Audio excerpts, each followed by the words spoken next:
تشخص فیہ الابصار، اللہ انہیں ڈھیل دے رہا ہے اس دن کے لیے جس دن آنکھیں کھلی کی کھلی رہ جائیں۔ مسلم شریف میں نبی پاک علیہ الصلوۃ والسلام ارشاد فرماتے ہیں کہ اللہ تبارک و تعالیٰ فرماتا ہے کہ ظلم حرام ہے جب میں کسی بندے کے ساتھ ذرہ برابر بھی زیادتی نہیں کرتا تو میں اپنے بندوں پر بھی اس کو حرام رکھتا ہوں کہ وہ بھی ایک دوسرے پر ظلم نہ کرے۔ یار کتنا خوبصورت اور صاف ستھرا اور کتنا زبردست یہ فکرہ ہے، کس کا زیادہ اس جملے کے اندر طاقت ہے کہ نبی پاک صلی اللہ علیہ وسلم نے فرمایا کہ قیامت کے دن جو اندھیرے تمہیں گھیریں گے نا، قیامت کے اندھیروں میں سے سب سے بڑا اور گمبھیر اندھیرا تمہارے ظلم کا اندھیرا ہوگا۔ جو اندھیرے تمہیں قیامت میں گھیر لیں گے، ظلم قیامت کی تاریکیوں میں سے تاریکی ہے، یہ تمہارے راستے کی رکاوٹ بنے گی۔ یہ وہاں جنت کی طرف جب تم جا رہے ہوگے تو اندھیرا کر دے گی تمہارے آگے۔ ظلم قیامت کے اندھیروں میں سے ایک اندھیرا ہے۔ نبی پاک صلی اللہ علیہ وسلم نے صحابہ سے سوال پوچھ لیا، فرمایا بتاؤ مفلس کون ہوتا ہے، غریب کون ہوتا ہے؟ بتاؤ تم میں مفلس کس کو سمجھتے ہو، غریب کون ہوتا ہے؟ صحابہ نے عرض کی یا رسول اللہ صلی اللہ علیہ وسلم ظاہر سی بات ہے جس کے پاس پیسے نہ ہو، مکان کرائے کا ہو، بیچارہ تنگ دست ہو، مجبوری میں وقت گزار رہا ہو، ہم اسے مفلس اور غریب کہتے ہیں۔ تو حضور صلی اللہ علیہ وسلم نے فرمایا نہیں، ابھی بخاری مسلم کی حدیث ہے، فرمایا نہیں بھائی، میری امت میں تو مفلس اور غریب وہ ہے جو قیامت کے دن احد پہاڑ کے برابر نیکیاں لے کے آئے گا۔ اب یہ ایک نئی بات ہے کہ احد پہاڑ کے برابر نیکیاں پھر بھی مفلس ہے، پھر بھی غریب ہے۔ تو حضور صلی اللہ علیہ وسلم نے فرمایا نیکیاں احد پہاڑ کے برابر ہوں گی، نفل، عبادتیں، ریاضتیں، تلاوتیں، حج، عمرے، بڑا کچھ، لیکن جب اس کی نیکیوں کا ڈھیر لگے گا نا تو وہ لوگ بھی آئیں گے جن کو گالیاں دیا کرتا تھا، وہ لوگ بھی آئیں گے جن کو ستایا کرتا تھا،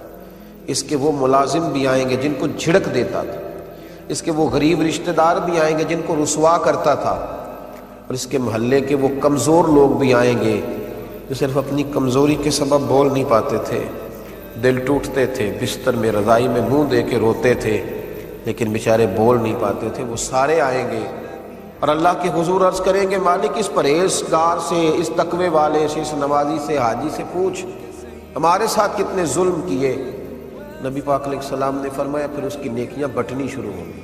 جس کو مارا کچھ نیکیاں وہ لے جائے گا، جس کا مال دبایا کچھ نیکیاں وہ لے جائے گا،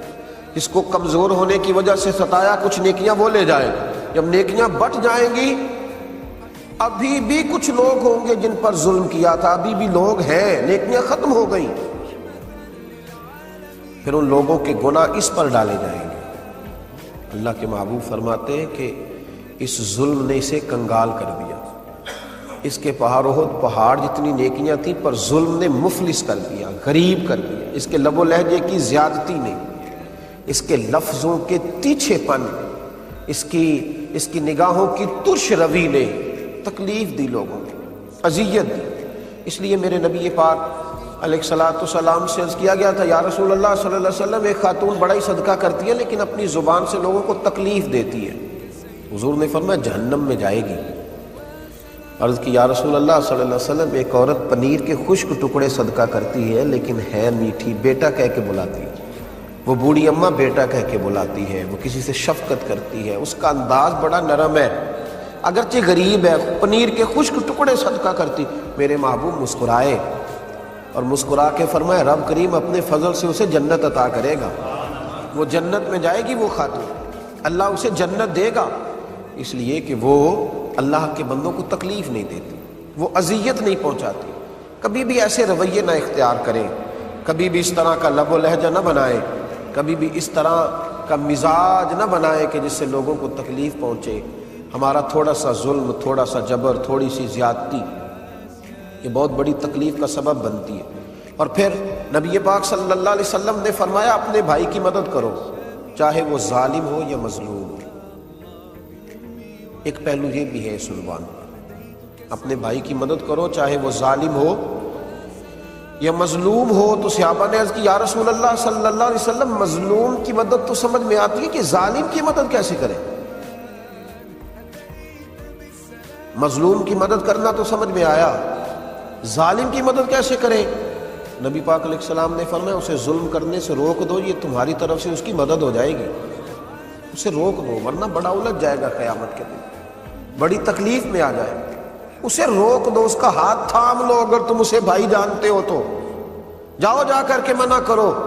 کہ اپنی بہو پر ظلم نہ کرے، جاؤ جا کے منع کرو کہ اپنی بیوی کو نہ ستایا کرے، جاؤ اسے جا کر کے بتلاؤ کہ اپنے سسرال والوں کو تکلیف نہ دے، جاؤ اسے جا کے کہو کہ اس کی وجہ سے اس کے کئی ملازم درد میں ہیں، تکلیف میں ہیں، ہاتھ پکڑ لو، منع کرو، اس کی مدد ہو جائے گی، وہ بچ جائے گا قیامت کی تاریکیوں سے۔ میرے رسول پاک علیہ الصلاۃ والسلام نے فرمایا جب زمین پہ ظلم ہوتا ہے تو پھر زمین پہ قحط ہوتا ہے، پھر زمینیں فصلیں اگانا چھوڑ دیتی، پھر زمین خوشگواری اور خوشحالی پیدا کرنا چھوڑ دیتی ہے۔ جب زمین پہ ظلم ہوتا ہے تو پھر زمین پر قحط ہوتا ہے، یہ یاد رکھو، قحط کا سما ہوتا ہے زمین پر۔ میرے رسول پاک علیہ الصلاۃ والسلام نے فرمایا جس بندے نے ایک بالشت برابر زمین پر ظلم کیا، اللہ قیامت کے دن 7 زمینوں کا توق بنا کے اس کے گلے میں ڈال دے گا۔ دیکھیں سب سے زیادہ مشکل موقع وہ ہوتا ہے جب لوگ ہمیں ستاتے ہیں، جب لوگ ہمیں تکلیف دیتے ہیں، چھوٹی سی بات کسی شخص نے کر دی، قوت برداشت ہوتی نہیں، پھر ہم اس کے خلاف منصوبہ بندی کرتے ہیں، اور کئی دفعہ ایسا ہوتا ہے کہ اس کی چھوٹی تکلیف کے بعد ہم بڑا سارا ظلم کرتے ہیں اس کے ساتھ۔ جب ہم بدلہ لینے پہ آتے ہیں تو پھر ہمارے اندر اس قدر زیادہ خوفناک عزائم جنم لیتے ہیں کہ سامنے والا بکھر جاتا ہے، ٹوٹ جاتا ہے۔ لیکن اگر ہم تھوڑی دیر حوصلہ کریں، تھوڑی دیر ہم بھائی وہ جو زیادتی اس نے کی تھی اور تو نے 11 گنا بڑھ کے کر لی تو بہت بڑا ظالم ہو گیا، اس کا ظلم تو تیرے ظلم میں دب گیا، تو نے بڑی تکلیف دی۔ اب وہاں اگر تو صبر کر جاتا، اگر تو احتیاط کر لیتا، تھوڑی دیر احساس کرتا، تو پھر تجھے خیال ہوتا کہ اس نے ظلم کیا ہے تو پھر قیامت کے دن اللہ مجھے بدلہ بھی عطا کر دے گا۔ لیکن جب تو نے خود سارا کچھ کر لیا اور بڑھ کے ظلم کر لیا، اب تو وہ مدعی ہو گیا